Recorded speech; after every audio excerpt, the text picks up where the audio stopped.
Welcome to something a little closer to home. Something that's been lurking in the shadows of North Dakota for centuries. Have you ever wondered what's hiding behind the quiet towns, empty roads, and forgotten buildings of this land? Well, get ready. Because tonight we're diving deep into 4 spine-chilling tales that will make you think twice about venturing out after dark. From abandoned hospitals where the spirits of the past still roam, to old military forts haunted by the souls of soldiers long gone, to a lonely inn that may not be as empty as it seems. These are stories you won't want to miss. Are you brave enough to hear them? Or will you be too terrified to finish this episode? We've got 4 eerie tales waiting for you tonight. And believe me, these aren't just stories. These are the things that locals in North Dakota swear are real. So grab a blanket, dim the lights, and get ready for the haunting journey of a lifetime. Let's begin, shall we? But be warned. You might want to leave a light on after hearing what's next. Our first story takes us to a place steeped in history and haunted by tragedy, the Sanhaven Sanatorium. A place where silence lingers, but whispers never truly fade. A place forgotten by time, yet haunted by the souls it could not save. Nestled deep in the rolling hills of North Dakota lies the abandoned Sanhaven Sanatorium.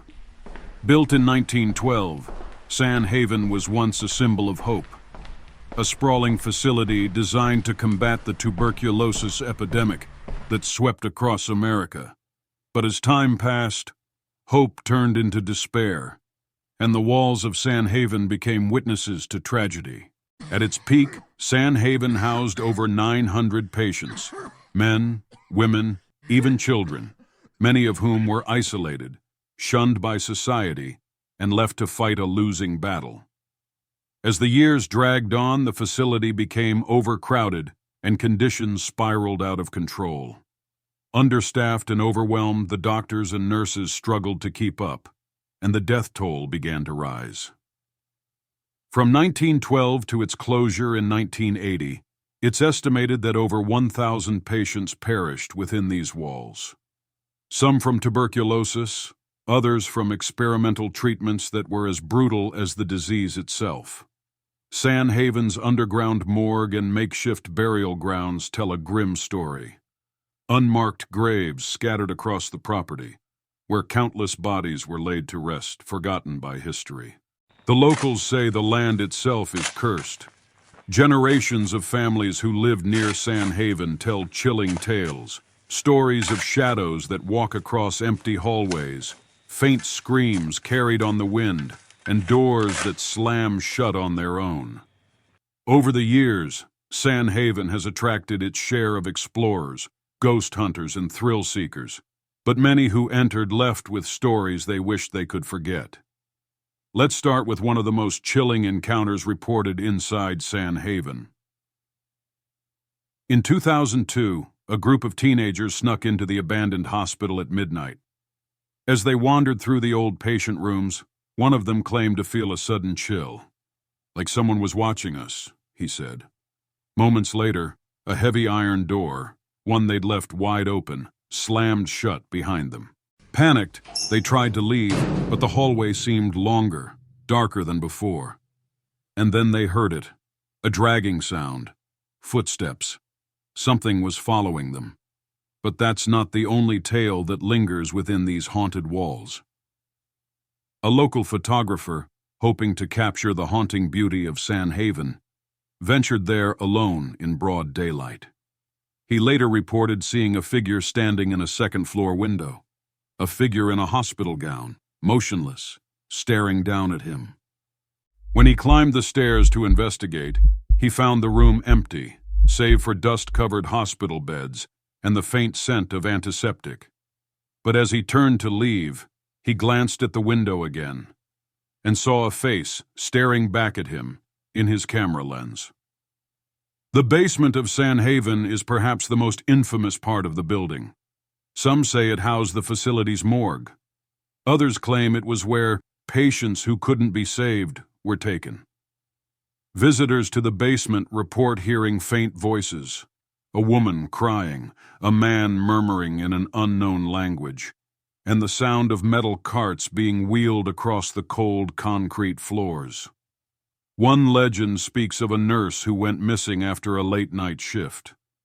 Her body was never found, but to this day, people say you can hear her footsteps in the dead of night, walking the same rounds she did decades ago. San Haven Sanatorium closed its doors for good in 1980, but the stories never stopped. Those who have ventured inside say the building is alive with something unseen. Shadows that linger, voices that call out, and spirits forever trapped between life and death. Perhaps it's the souls of those who died too soon, or perhaps it's the land itself, cursed to carry their suffering. But if you ever find yourself in the hills of North Dakota, remember this. San Haven isn't empty, it's waiting.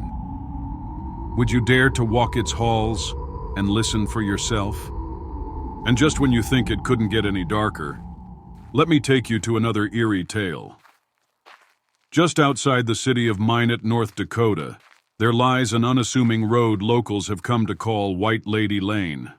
By day, it's a quiet path lined with trees and gravel. But by night, it transforms into something else entirely. A place where drivers report seeing a woman in a flowing white dress appearing out of nowhere, only to vanish into the darkness moments later. The story dates back to the early 1920s. According to local records, the woman believed to haunt this road was named Margaret Olson, a young bride who lived just outside Minot. Margaret was set to marry her childhood sweetheart, but on the eve of her wedding day, tragedy struck. Some say Margaret's fiancé was killed in a freak accident, his car overturned on the very road she now haunts. Unable to bear the grief, Margaret put on her wedding dress and wandered into the night. Witnesses claimed she was seen walking toward the nearby riverbank, but she never returned. Historical records from 1923 note the disappearance of Margaret Olson, age 21. Her body was never officially recovered, but townsfolk believed she drowned herself in the river, her white gown catching in the current. What gives this legend its weight is the testimony of those who lived near the area at the time. An interview from a 1930s local newspaper recounts the words of a man named John Barstow, a farmer whose property bordered the river. "I seen her once, I swear it. A woman in white walking down the road past midnight. I thought she was lost, until she disappeared right in front of me, like she weren't never there at all." Decades later, the stories persist. Drivers traveling White Lady Lane often report seeing a ghostly figure on the roadside, a pale woman, her dress flowing like mist. Witnesses say that if you stop and call out to her, she'll turn to face you, revealing her face, tear-streaked and hollow, before vanishing into thin air. Even today, the ghostly figure of White Lady Lane continues to haunt those who dare pass by after dark. One night in 1998, a couple returning from a friend's house drove down the road just past midnight. The woman in the passenger seat noticed something odd, a figure ahead in the headlights. The driver slowed as the woman appeared, pale and motionless. But just as the car approached, the figure lifted her head, and her face appeared in the windshield for a split second before vanishing completely. "I'll never forget her face," the woman later told local reporters. "It was like she was begging for something or someone." But it wasn't just the couple who encountered the spirit that night.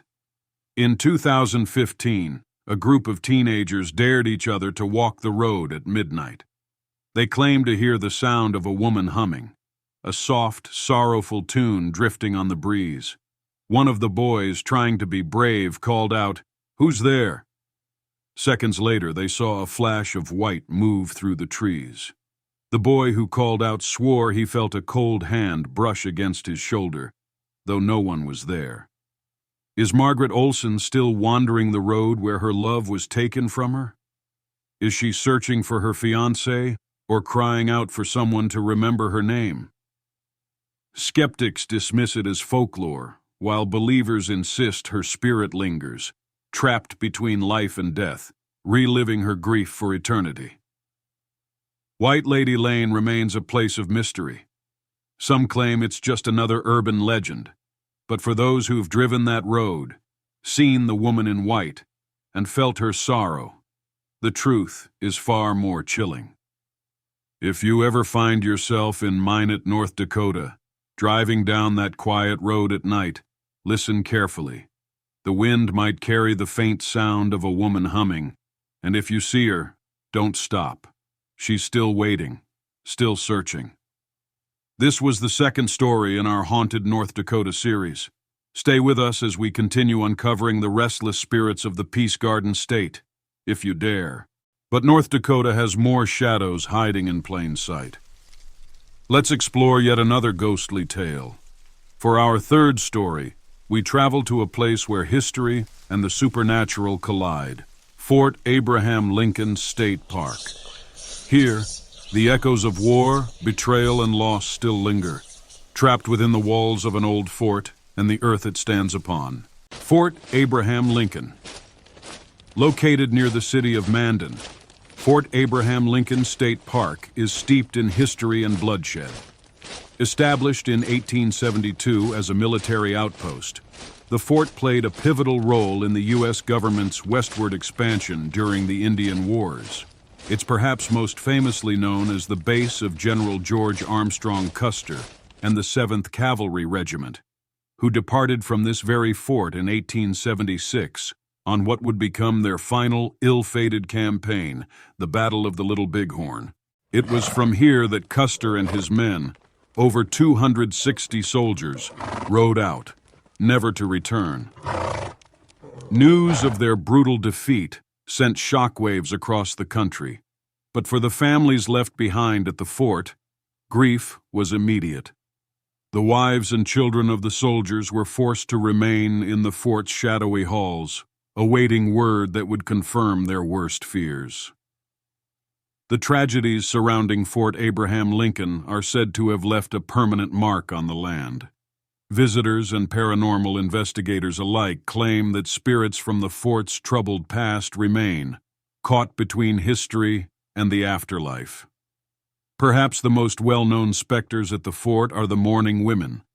It's said their spirits belong to the wives of the soldiers who died at Little Bighorn. Local legend tells of their cries, soft, grief-stricken wails echoing from the reconstructed barracks and officers' quarters.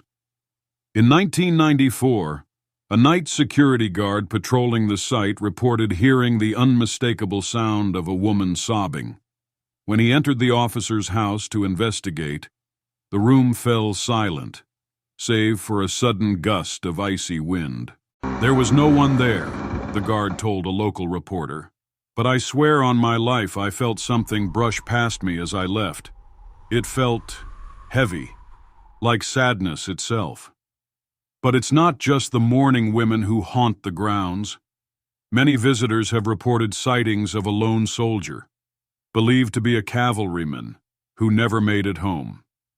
He's described as wearing a weathered blue uniform, his face obscured by shadow. In 2010, a group of paranormal investigators led by Clara Jensen, a well-known ghost hunter, visited the site after dark. As they explored the old fort, one of their cameras picked up an unsettling image, a tall figure standing at attention near the blockhouse.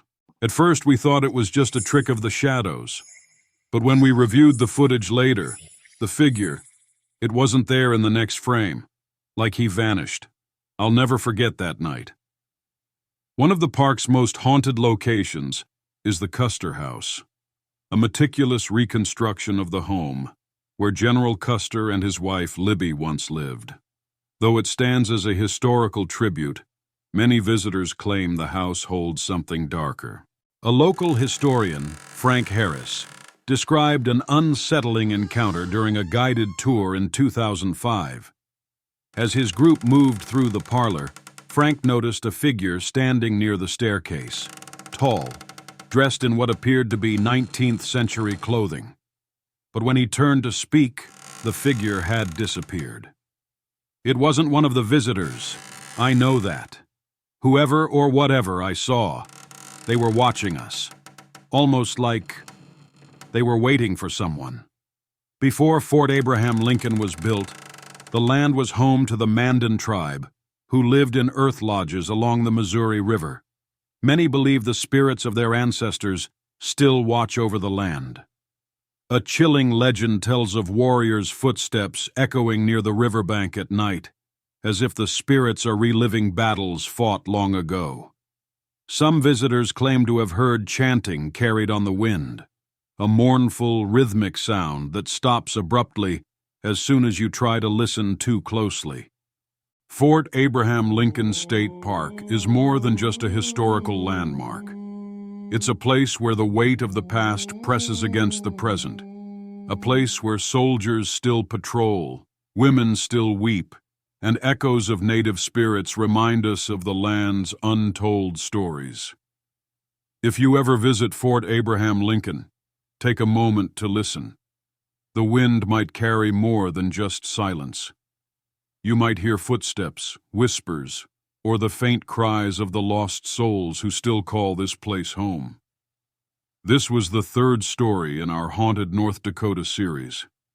Join us next time as we explore yet another forgotten corner of the Peace Garden State, where history refuses to rest. Finally, we've saved perhaps the most chilling tale for last. Brace yourself for the story of a lonely inn on the outskirts of Devil's Lake, a town with a name that already hints at its dark past. The place, the Totten Trail Inn. An unassuming hotel that has witnessed decades of history, death, and things that refuse to be forgotten. But the question remains, will you dare to stay the night? The Totten Trail Inn stands as part of the Fort Totten State Historic Site, originally established as a military fort in 1867. Its purpose was to serve as a post during the westward expansion and later transformed into a boarding school for Native American children under government programs. Over the years, the fort's walls have housed soldiers, teachers, children, and travelers, many of whom never left. The building that is now the Totten Trail Inn was converted into a guest house in the 20th century. But it wasn't long before visitors started reporting strange occurrences. A chilling touch, muffled voices, and shadowy figures roaming the halls after dark. For those brave enough to stay, the inn's reputation as a haunted landmark has only grown stronger. One of the most enduring legends of the Totten Trail Inn is the story of the Lady in the Window. Some believe she was a young woman who lived at the fort in the late 1800s, dying tragically after her fiancé, a cavalry soldier, was killed in battle. Overcome with grief, she was said to have taken her own life in one of the upper rooms. A former innkeeper, Martha Jensen, shared her chilling experience from the winter of 1998. Late one night, while checking the property alone, Martha glanced up at the second-floor window. I saw her, clear as day, a woman in a dark dress just standing there. She was staring right at me, and her face, it looked so sad. I blinked, and she was gone. But the lady in the window is not the only restless spirit here. Guests who stay in room 2 often report hearing unsettling laughter in the dead of night. Light, playful, and unmistakably childlike. Historians link this phenomenon to the inn's past as a Native American boarding school. Between 1891 and 1935, dozens of children were sent to Fort Totten, where harsh conditions and disease led to untimely deaths. The exact number of child fatalities is unknown, but some accounts estimate it to be over 50. In 2015, David Carter, a tourist passing through Devil's Lake, shared his unnerving encounter after spending a night in room 2. I woke up around 3 a.m. to the sound of giggling. I thought it was coming from the hallway, but when I turned on the light, the rocking chair in the corner was moving, slowly, back and forth. There was no draft, No one else was in the room. If you ever find yourself in the basement of the Totten Trail Inn, be warned. You might not be alone. Staff members over the years have spoken of an unseen caretaker spirit, a tall figure in military attire who reportedly patrols the area, as if still guarding the fort. In a 2019 interview, paranormal investigator Lisa Hargrove recounted her time exploring the basement. "I was setting up my equipment when I felt this pressure behind me, like someone was standing right there. My EMF detector spiked, and suddenly I heard heavy boots on the stairs. I turned around, but no one was there." The Totten Trail Inn stands as a quiet reminder of history's shadows, a place where sadness and loss have taken root. Whether it's the sorrowful lady in the window, the ghostly children in room 2, or the ever-watchful caretaker in the basement, the spirits here seem to be waiting, perhaps for someone brave enough to listen. So I ask you, would you dare to spend a night here? To walk the halls where history lingers and hear for yourself what cannot be explained? From the abandoned halls of Sanhaven Sanatorium to the weeping ghost of White Lady Lane, the spectral soldiers at Fort Abraham Lincoln, and now the haunted rooms of the Totten Trail Inn, North Dakota has proven to be a land where the past refuses to rest. But these stories are more than just tales. They're invitations. If you find yourself in North Dakota, why not visit these haunted places for yourself? Take a midnight walk through the ruins, book a room at the inn, or listen closely to the wind. You might just experience something unforgettable. Until next time, stay curious, stay brave, and remember, some stories are only heard by those who dare to listen.